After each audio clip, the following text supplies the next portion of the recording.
Sabarmati online classes में आप सभी का स्वागत है। इस वीडियो में हम क्लास 12 हिंदी के अंतर्गत सुमित्रा नंदन पंत जी द्वारा रचित नौका विहार का अर्थ समझेंगे। तो इसका पार्ट 1 हम कंप्लीट कर चुके हैं, जिसका लिंक आप लोगों को कमेंट और डिस्क्रिप्शन बॉक्स में मिल जाएगा। तो चलिए देखते हैं पार्ट 2 में हम देखेंगे यहाँ से जब पहुँची चपला बीच धार।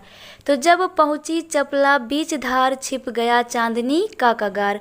सुमित्रा नंदन पंत जी कहते हैं कि जब पहुँची चपला, चपला मीन्स होता है नाव, बीच धार का मतलब बीच धारा में, कि जब मेरी नाव बीच धारा में पहुँची तो छिप गया चांदनी का कगार। कगार मीन्स होता है किनारा। तो जो चांदनी का किनारा है ना, यानी कि पानी में जो प्रतिबिंब बन रहा था किनारे का, तो वो प्रतिबिंब जो है वो अब ओझल हो गया है, वो छिप गया है। कब? जब हमारी नाव बीच धारा में पहुंची, क्योंकि किनारे बहुत दूर हो गए तो उनका प्रतिबिंब जो है वो क्या हो गया, छिप गया है।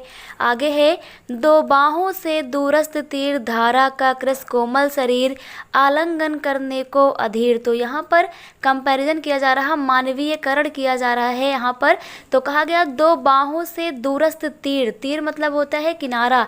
तो जब नाव बीच धारा में पहुंची तो ऐसा लग रहा है कि जो दूर स्थित जो किनारे हैं, दूरस्थ का मतलब दूर स्थित जो किनारे हैं, धारा का कृस, कृस का मतलब होता है कमजोर, तो धारा के कमजोर कोमल जो शरीर है उसको, आलिंगन का मतलब होता है गले लगाना, तो आलिंगन करने के लिए अधीर हो रहे हैं। तो जो दोनों किनारे हैं उनको देखकर ऐसा लग रहा है कि वो भुजाओं के समान हैं और कमजोर कोमल शरीर को वो, यानी कि गंगा के जल को आलिंगन करने के लिए अधीर हो रहे हैं। ऐसी संरचना वहाँ पर हमें दिख रही है। कब? जब हमारी जो नाव है वो बीच धारा में पहुँचती है। आगे है, अति दूर क्षितिज पर विटप माल लगती भ्रू रेखा सी अराल अपलक नभ नील नयन विशाल। यहाँ पर गंगा का मानवीकरण किया जा रहा है और कहा जा रहा है कि अति दूर यानी कि थोड़ी दूर पर, क्षितिज का मतलब होता है जहाँ पर पृथ्वी और आकाश मिलते हुए दिखाई देते हैं। तो दूर स्थित क्षितिज पर विटप माल, विटप माल का अर्थ होता है वृक्षों की माला।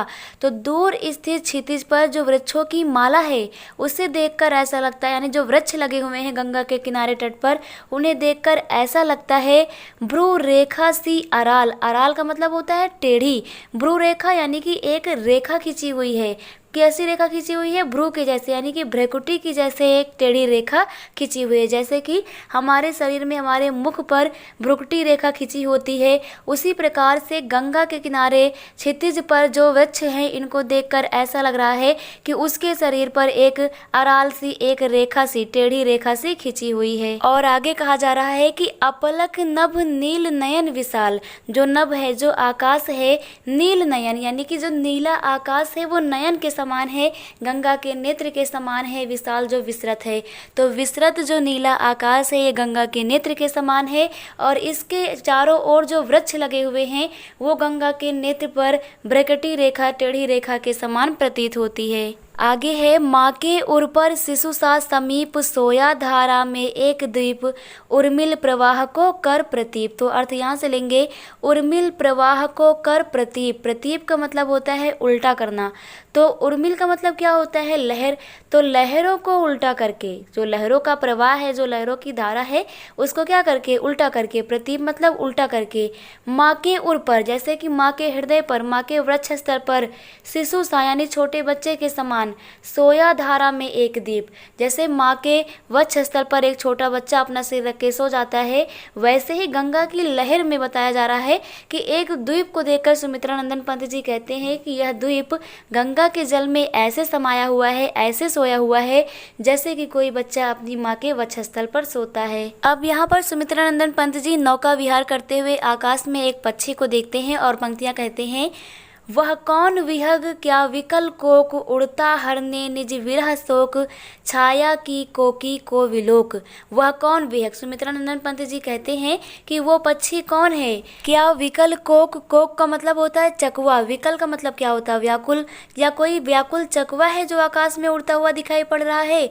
उड़ता हरने निज विरह शोक, क्या ये जो कोक है यानी कि जो चकवा है ये अपने विरह को, अपने दुख शोक को हरने के लिए, दूर करने के के लिए आकाश में उड़ रहा है।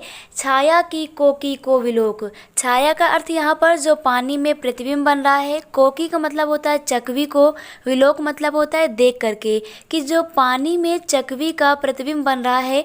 वास्तव में चकवा जब पानी के ऊपर उड़ रहा है तो उसी का प्रतिबिंब बन रहा है, लेकिन उसे ऐसा प्रतीत होता है कि यहाँ पर कोई चकवी है। तो वही यहाँ पर सुमित्रानंदन पंत जी कहते हैं कि क्या अपनी छाया को पानी में देख करके उसे चकवी समझ करके कोई चकवा अपने विरह दुख को दूर करने के लिए ऊपर उड़ रहा है।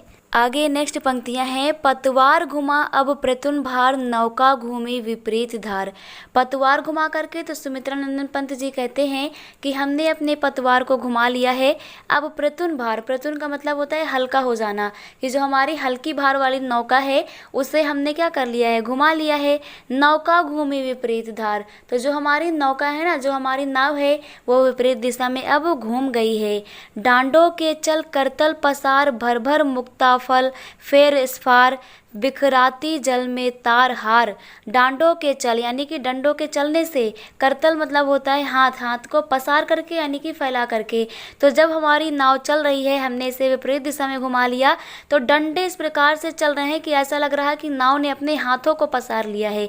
जब डंडे फैलते हैं, डंडे को फैलाया जा रहा है, तो ऐसा लग रहा है कि जो नाव है ना, इसने अपने हाथों को पसार लिया है। भर भर मुक्ता फल, मुक्ता फल का मतलब क्या होता है, मोतियाँ। तो मोतियों रूपी फेन स्फार, फेन का मतलब क्या होता है, बुलबुले। तो जो मोतियां रूपी बुलबुले हैं, इनको बिखराती यानी कि फैलाती हुई जल में तारहार, तारहार का मतलब क्या होगा यहाँ पर, तो जल में जो तार हैं यानी कि जो तारे हैं, नक्षत्र हैं, और जो हार हैं यानी कि जो लहर रूपी हार हैं, उनको बिखराती हुई नाव चली। तो यहाँ पर कहा जा रहा है कि जल में जो तारे हैं, नक्षत्र के हारों को, लहर रूपी हारों को बिखराती हुई हमारी नाव आगे चली। आगे है चांदी के सांपों सी रलमल, नाचती रश्मियाँ जल में चल, रेखाओं से खींच तरल सरल। तो यहाँ पर कहा गया कि चांदी के सांप सी, रलमल मतलब होता है चमकती हुई, कि चांदी के सांप के समान चमकती हुई नाचती रश्मियाँ, जो रश्मियाँ हैं, जो किरणें हैं, वो पानी में जल में चलकर नाचती हुई प्रतीत होती हैं। रेखाओं से खींच तरल सरल, कि जब वो पानी में चलती हैं तो उसमें से सरल रेखाएं खींचती होती हैं। तो जब हमारा पानी जो है वो बहता है, उसमें लहरें उत्पन्न होती हैं, प्रकाश पड़ता है, तो उसकी जो लहरें होती हैं वो ऐसे चमकती हैं जैसे कि वो चांदी के सांप हो। लहरों की लताओं में खिल, सौ सौ शशि सौ सौ उड़ झिलमिल, फैले फूले जल में फेनिल। तो यहाँ पर कहा गया कि लहरों की लतिकाओं, लतिकाओं का मतलब है लताओं में, कि लहर रूपी लताओं में खिल करके सौ सौ शशि यानी कि सौ सौ चंद्रमा, सौ सौ उड़, उड़ मतलब होता है नक्षत्र, सौ सौ जो नक्षत्र हैं झिलमिल, वो झिलमिला रहे हैं। फैले फूले जल में फेनिल, फेनिल का मतलब होता है फेने से, तो फेने से युक्त जल में लहर रूपी लताओं में खिल करके सौ सौ चंद्रमा और सौ सौ नक्षत्र झिलमिला रहे हैं। आगे देखते हैं। अब उथला सरिता का प्रवाह, लग्गी से ले ले सहज था, हम बड़े घाट को सा उत्साह। तो यहाँ पर कहा जा रहा है, सुमित्रानंदन पंत जी कहते हैं कि अब जो नदी का प्रवाह है, जो सरिता मतलब क्या होता है, नदी, तो जो नदी का प्रवाह है वो उथला है। उथला हुआ का मतलब गहरा न होना, अर्थात किनारे पर आ गए हैं। लग्गी से ले ले सहज था, सहज था का मतलब नाप ले लेना, तो लग्गी डाल करके वो था ले रहे हैं यानी कि गहराई नाप ले रहे हैं। हम बड़े घाट को सा उत्साह, और इस प्रकार से हम घाट की ओर उत्साह पूर्वक आगे बढ़े। तो किनारे आकर के लग्गी के माध्यम से गहराई नाप करके हम घाट की ओर उत्साह से बढ़े। आगे देखते हैं।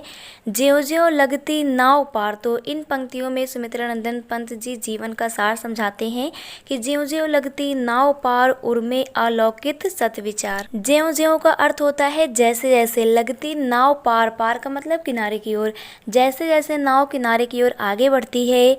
उर्मे अलौकित सच विचार, अलौकित का मतलब प्रकाशित होते हैं, तो हृदय में, उर का मतलब होता है हृदय, उर्मे अलौकित यानी कि हृदय में सत विचार मतलब सैकड़ों विचार प्रकाशित हो जाते हैं। इस धारा सी जग का क्रम, शाश्वत इस जीवन का उद्गम। सुमित्रानंदन पंत जी कहते हैं कि इस धारा सी यानी इस धारा के समान ही जग का, इस संसार का क्रम है तो इस संसार का जो क्रम है ना वो इसी धारा के समान है। शाश्वत इस जीवन का उद्गम, और ये जो जीवन है इसका जो उद्गम है वो वैसे ही समान है जैसे कि जो गंगा नदी है वो हिमालय पर्वत से निकलती है, उसका उद्गम हिमालय पर्वत से होता है। उसी प्रकार से इस संसार का जो उद्गम है वो भी वैसे ही होता है। आगे है शाश्वत है गति शाश्वत संगम। तो जो गति है यानी कि इस धारा की जो गति है, शाश्वत का मतलब क्या होता है? निरंतर। तो इस जो धारा की गति है वो निरंतर है। उसी प्रकार से इसको जीवन से कंपेयर किया जाएगा तो जीवन भी उसी प्रकार से निरंतर गतिमान है। शाश्वत संगम, और इसका जो संगम है वो भी क्या है? शाश्वत है यानी कि निरंतर है। यानी कि जैसे धारा का संगम कहाँ होता है? समुद्र में होता है। वैसे ही जीवन का भी संगम है, जीवन का संगम ईश्वर में विद्यमान होता है। तो यहाँ पर कहा गया कि संसार का जो क्रम है वो इस धारा के समान है, क्योंकि संसार में होता क्या है? जन्म होता है, उसके बाद हम कर्म करते हैं, उसके बाद मृत्यु हो जाता है। यानी कि जीवन का एक क्रम है, उद्गम होता है, उसमें हम गति करते हैं और लास्ट में संगम हो जाता है जैसे कि नदी का होता है। आगे है शाश्वत नभ का नीला विकास, शाश्वत शशि का यह रजत हास, शाश्वत लघु लहरों का विलास। तो यहाँ पर कहा गया शाश्वत है यानी कि निरंतर रहने वाला है, नभ का नीला विकास। तो ये जो नीला आकाश है ये निरंतर रहने वाला है, हमेशा रहने वाला है, सर्वत्र है। शाश्वत शशि का यह रजत हास, जो शशि है, जो चंद्रमा है, उसका जो रजत यानी कि चांदी के समान श्वेत, उसकी जो हास मतलब मुस्कान है वो भी शाश्वत है। तो इस चंद्रमा की जो मुस्कान है, इस चंद्रमा की श्वेत मुस्कान वो भी निरंतर रहने वाली है। शाश्वत लघु लहरों का विकास, लघु मतलब छोटी छोटी जो लहरें हैं इनका विलास यानी कि इनकी जो प्रसन्नता है ये भी शाश्वत है, ये भी निरंतर रहने वाला है। हे जग जीवन के कर्णधार, चिरजन्म मरण के आर पार, शाश्वत जीवन नौका विहार। हे जग जीवन के कर्णधार, कर्णधार का मतलब पार लगाने वाले, जग जीवन यानी कि इस जीवन को, तो हे ईश्वर इस जीवन को पार लगाने वाले, हे ईश्वर चिर जन्म मरण के आर पार, कि जो जन्म और मृत्यु है वो आप उससे परे हो, कि हे ईश्वर आप जन्म और मृत्यु से परे हो। शाश्वत जीवन का नौका विहार, इस जीवन का जो नौका का विहार है ना, यानी कि इस जीवन में जो नौका का भ्रमण करना है वो भी शाश्वत है। यानी कि जैसे नौका का विहार होता है वैसे जीवन का भी विहार होता है। इस जीवन में सबको निरंतर गतिमान रहना चाहिए। मैं भूल गया अस्तित्व ज्ञान, जीवन का यह शाश्वत प्रमाण, करता मुझको अमृतत्व दान। यहाँ पर सुमित्रानंदन पंत जी ईश्वर से कहते हैं कि मैं भूल गया अस्तित्व ज्ञान, की हे ईश्वर मैं अपने अस्तित्व का, अपने होने का ज्ञान जो है उसे मैं भूल गया था, यानी अपना लक्ष्य मैं भूल गया था।